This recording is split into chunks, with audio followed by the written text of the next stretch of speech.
Hello cycling fans everywhere, welcome back to the wacky world of Zwift racing.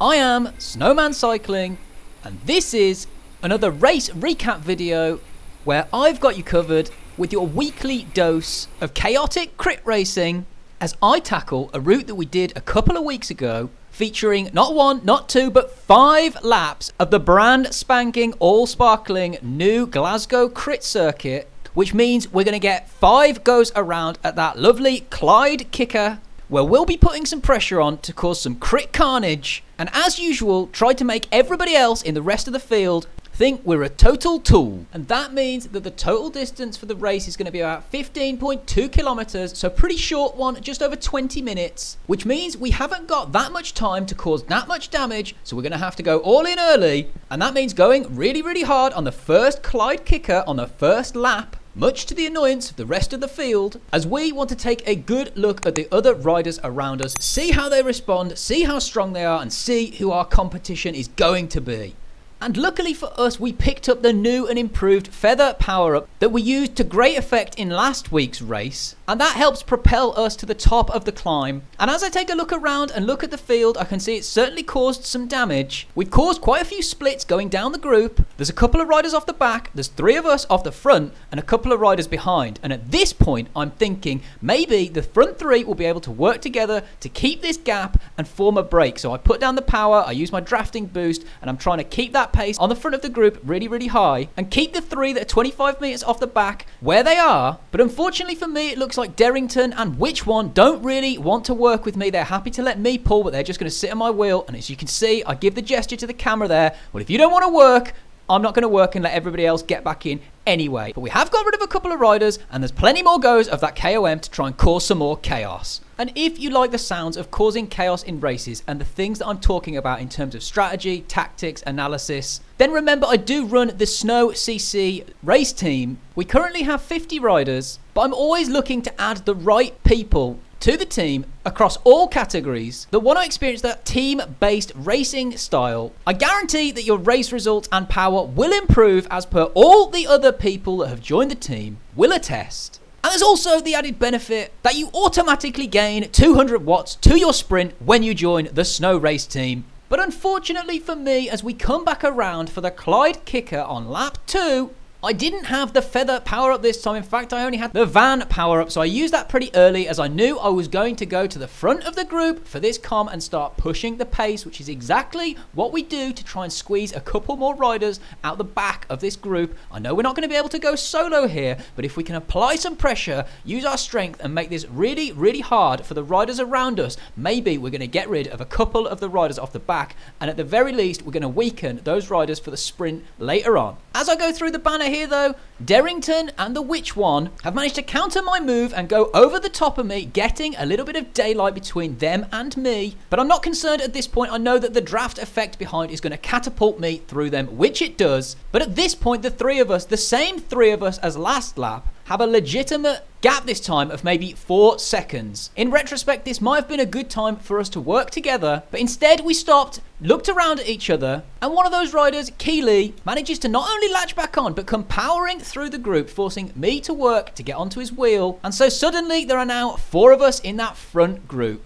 The pace is pretty easy in this group between the KOMs though, and that's going to give some hope to the riders that are off the back that this might not be game over like it usually is if you get binned off the back. And as a matter of fact, those 2 riders behind, as we're approaching the KOM on lap 3, do start to gain some ground. I make the decision that I'm going to take this lap off from going really hard on the front. I want these other riders around me to do some work and push the pace. They're able to respond to my punchy attacks, which means they have the energy, and I'm not too concerned about these riders behind. So if these riders in this group want to maintain their position, they're going to have to be the ones that pick up the pace here, whilst I do my best to just sit on their wheels and do as minimal work as possible, get as much recovery as I can. And annoyingly for me, it looks like they've all got the feather power up and I don't. But they go pretty hard up here, 10 watts per kilo for some of the riders, and even then, Dukes manages to pretty much get straight back on to the back of this group. So really great job from him managing to close that gap there. And as you can see, the other rider who was with him, Sun, does not manage to get back on. So really big effort from Dukes.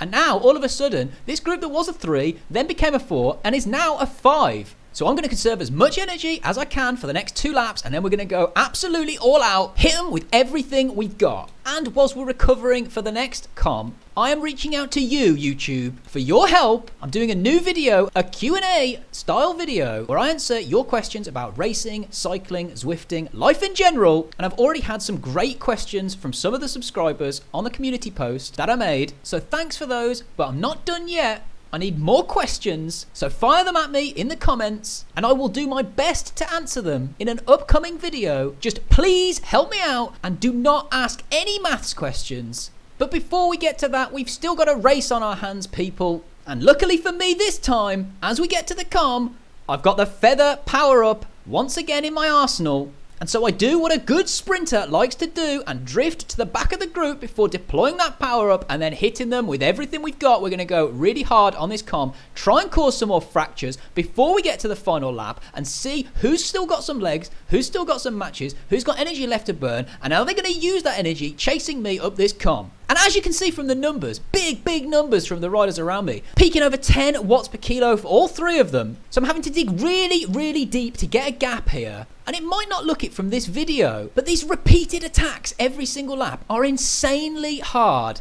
And when I had a look at the power after the fact, which we'll get to at the end, I got an Exert Gold breakthrough and improved my FTP by 8 watts. So this was an absolutely titanically hard race. Probably the hardest crit race I've ever done. All the riders are super strong. That elastic is just not going to snap and they've all got the punch to jump onto my wheel when I accelerate. So this, as we enter now the final lap, is going to be a really tricky one for us to try and work out how we are going to take the win home, or at least give ourselves the best chance of fighting for it. And my thinking is in fact pretty clear on this one. I think we're going to have to go as hard as we possibly can on the Clyde kicker, harder than every other time we've done it yet. And when we get to the top, we'll see who's left and what we're dealing with. If we're solo, we'll try and carry it. If there's riders around us, we'll deal with that then. But that's assuming that the rest of the field are going to let me play my games the way I want to play them. And as we can see now, that is just not going to be the case. Derrington, undoubtedly one of the stronger riders in the group, elects to go hard and go early before we even hit the KOM, forcing me to react, because I really don't want him or anybody else to get away at this point. So I have to deploy my power up, which is thankfully a feather, and make the decision to snap close onto his wheel, even though I'm dragging a few riders with me.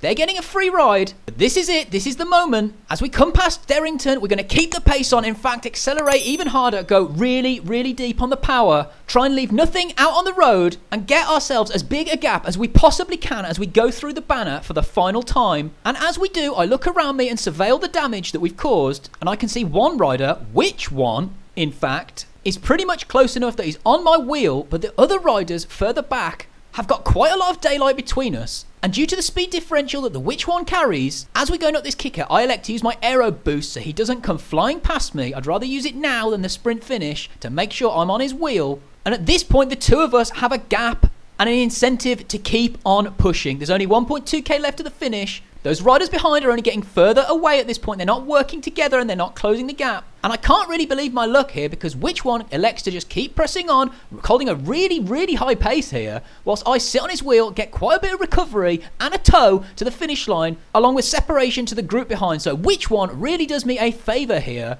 And maybe he knows he hasn't got the best sprint and he's pleased with a top 2 finish in this race, which means he's got the incentive to keep pushing on, to keep the riders behind at bay. And whilst I'd rather that they don't come back and join this group, especially Keeley, who's got a good sprint, then if they do come back, so be it. We will take our chances in the sprint and we will gamble. But at this point, it looks like we're not going to have to worry about that, as those riders behind, even though they're doing big numbers, are still 10-11 seconds back. And as we approach this little rise, I take a page out of Zwifter's book, launch it from the back of the group, launch it on the rise, and launch it all in. Try to take which one by surprise, which we do. We manage to get a bit of a gap before they start to react. And by this point, which one is in a world of hurt, because that gap is 30 meters and it's going to be really difficult for them to bring it back. And at this point, I know I just have to keep pushing. I have to keep going all in, and I have to keep thinking about which terrible and cringe-inducing celebration we're going to use this time. But I think I nailed it with the patented Wout van Aert flapping bird, as I can sit up and enjoy my hard work and my hard-earned new FTP, knowing we've taken the win home.